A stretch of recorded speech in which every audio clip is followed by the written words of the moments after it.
चलो अब बस करो। मुराद, तुम मुझे सरप्राइज देना चाहते थे। अगर उस दिन वो हादसा ना हुआ होता। इज़्ज़ा, देखो,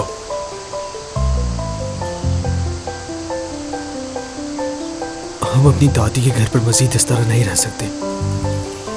मतलब हमें फौरी तौर पर एक घर तलाश करना होगा। और मेरा इस साल पढ़ने का कोई इरादा नहीं है। मैं कहीं नहीं जाऊंगा।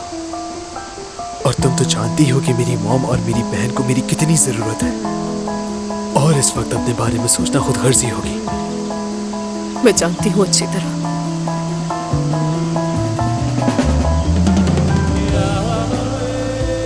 अब हमें चलना चाहिए। यही बेहतर है।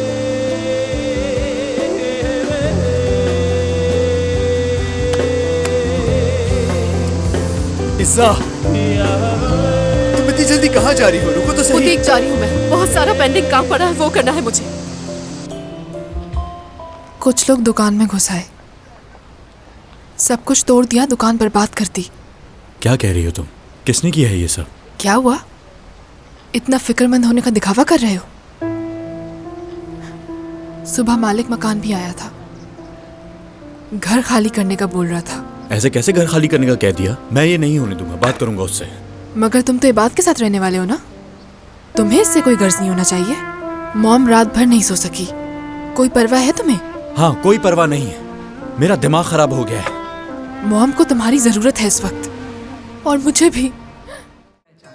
और आप ना भूलिएगा टू सब्सक्राइब टू आन TVs YouTube channel for more details.